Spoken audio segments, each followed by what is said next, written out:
So, I want to start with a question. It sounds pretty simple on the surface, but it might just unravel everything you think you know about the world. Here it is. Is the reality you experience the reality? To even begin to answer that, we've got to look beyond ourselves. We have to consider the millions of other realities that exist right alongside our own, totally invisible to us. And our guide on this little journey isn't going to be some old philosopher. It's going to be the bat, the bee, and the snake. Trust me, their senses are about to make us question everything. You know, for centuries, when philosophers debated the nature of reality, they almost always did it from a completely biased perspective, a human one. They just kind of assumed that what our senses tell us is the full picture. But what if that's the biggest illusion of all? What if our perception of reality is just one tiny crack of light shining into a vast, dark room? To really get our heads around this, there's a fantastic concept called Umwelt. It's a German word, and it basically means the sensory world. The idea is simple, but, whoa, it is profound. Every single creature is enclosed in its own perceptual bubble, only experiencing the slices of reality that matter for its survival. We all might share the same planet, but we are absolutely not living in the same world. Okay, so let's do it. Let's try and step outside our own little human bubble for a minute. Let's take a quick tour of these other worlds, these other Umwelts, that are humming with activity all around us right this very second. And look, we are not just talking about slightly better hearing or sharper eyesight here.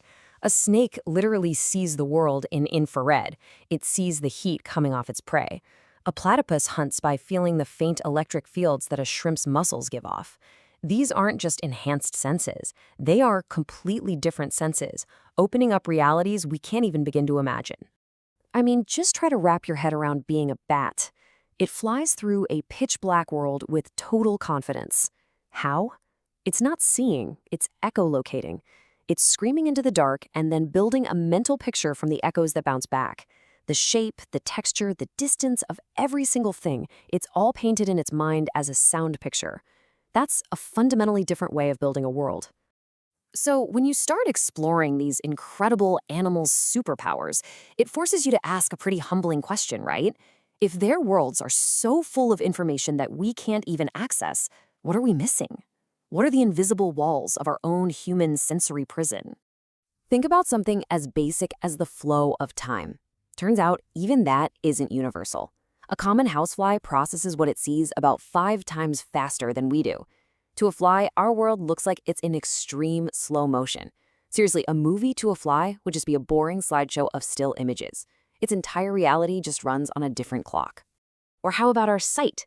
Every color you have ever seen, every sunset, every painting, all of it exists in this impossibly tiny sliver of the full electromagnetic spectrum. Everything else, radio waves, microwaves, X-rays, is passing right through you, completely invisible to us. We are swimming in an ocean of light, but we can only perceive a single drop. And this is why it's not quite right to say a dog just has a better nose than us. No, it lives in a world that is literally made of smells. It can smell who was in a room hours ago. It can sniff out diseases and emotions from chemical signals we don't even know exist. For a dog, reality is this rich, complex tapestry of odors all layered through time. You know, there's an ancient story that just hits the nail on the head here. It's about the blind men and the elephant. Each one touches a different part, a leg, an ear, the trunk, and each one is convinced they know what the whole animal is. Well, that's us. That's every species. We're all touching a different part of reality and assuming our little piece is the whole picture. And all of this, well, it leads us to what might be the most profound and, frankly, unsettling question of all. If everyone perceives things differently, what is a thing when no one is looking? Okay, picture this, a simple flower. To you, it's red. To a bee, it's a brilliant, shimmering, ultraviolet bullseye guiding it in for landing. To a dog, it's probably some shade of yellow and blue.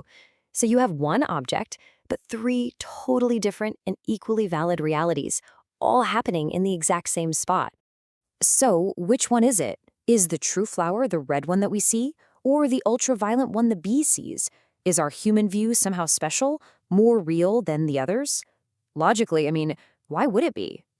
And here's where the real philosophical puzzle kicks in.